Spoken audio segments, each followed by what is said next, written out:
Hello, it's Sarah. Welcome to the podcast. I'm so glad you are here today.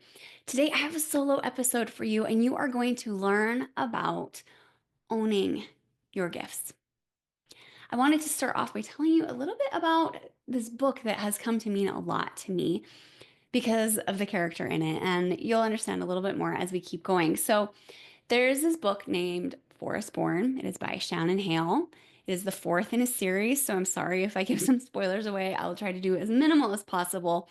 In this book, Forest Born, there's a character. Her name is Rin. This is a fantasy book, and Rin lives in a world where some people are given these special abilities, these gifts where they can speak to the elements. They can call on wind or fire. They can talk to animals. They can talk to the water. And there's also an ability there called people speaking. People who have people speaking are very persuasive.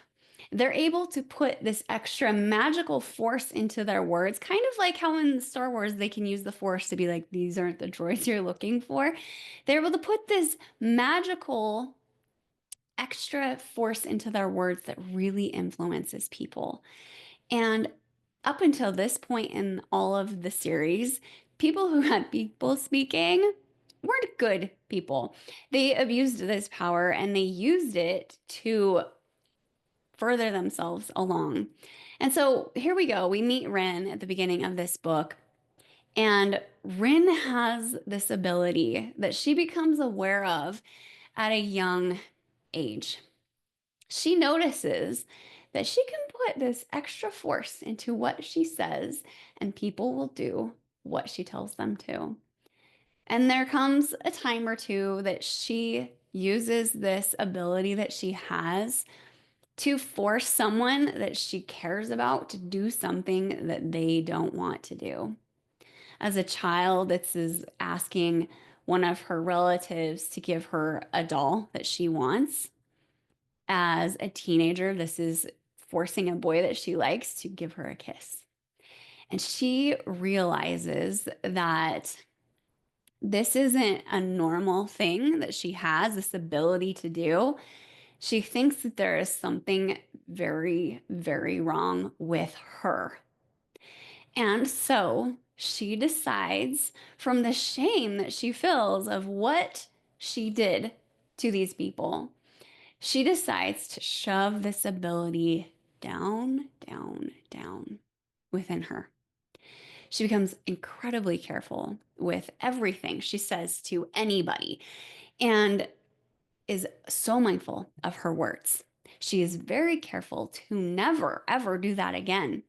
She starts to mimic the people around her, to try on their personalities and their ways of being because she doesn't trust her own. Ren becomes very lost and very unhappy. And through the course of the rest of the book, she has to make peace with what she discovers, this ability that she has. It has a name called people speaking. She has to make peace with the fact that she has it.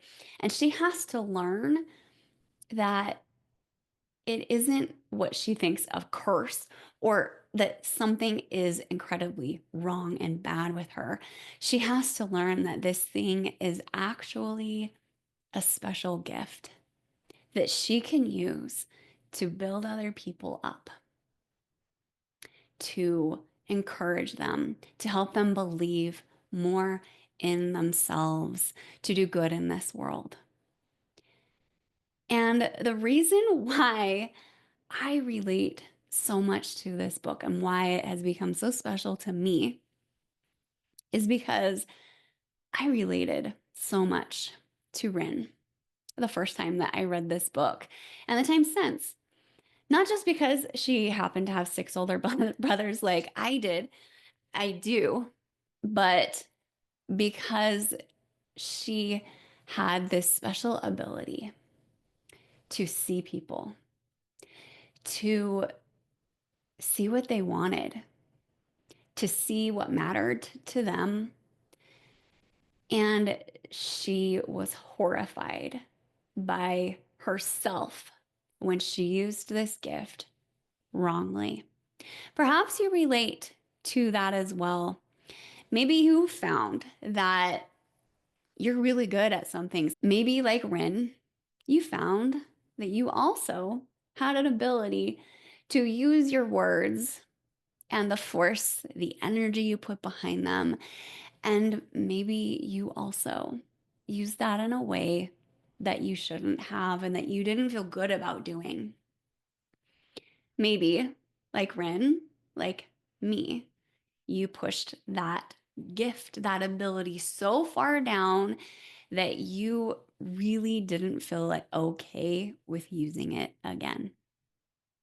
I can remember as a child being told that I was really persuasive, I was good at proving my point, and I can remember people in my family telling me when I was a child, like, you should be a lawyer when you grow up. And then I can remember using that gift that I had to see others, to know exactly how to say the meanest thing possible, or to persuade them to do what I wanted, even if they maybe didn't want to. And maybe you were also horrified by that. Maybe you forgot that this wasn't a curse, but it was actually a gift, and you just needed to learn to use it correctly. Being able to persuade people is a gift. Being charismatic is a gift. And the crazy thing about having these abilities to see people, to understand people, to be able to embody some certainty that makes them believe you,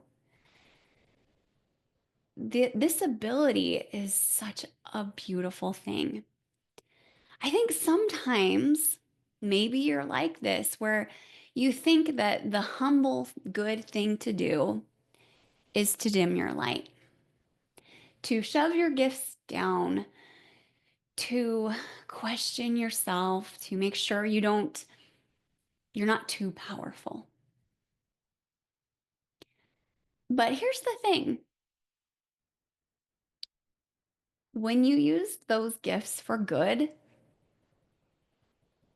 why wouldn't you want to be powerful?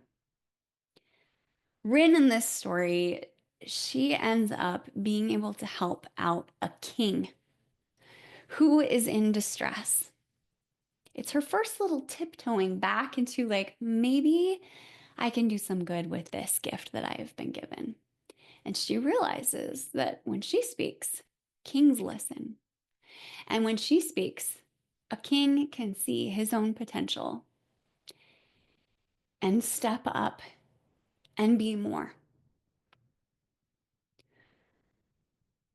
It is okay to be powerful. It is okay to shine. And it's not prideful, it's not wrong, it's good. So, my challenge for you today, just this simple little podcast episode, is to really take a look at the gifts that you have. Are there things that maybe you even look at as a curse? Maybe you haven't used all of your abilities for good. Maybe you've forgotten how to use these abilities at all. But these things were given to you for a reason, and I hope that you let them shine. I hope that you become unafraid to wield your power, whatever that is. Maybe when you speak, kings and queens will listen. Maybe leaders will be led by you because you were unafraid to own your gifts, to wield your power, and to persuade them to be better than they've been before. Thank you so much for joining me today. We'll see you next time.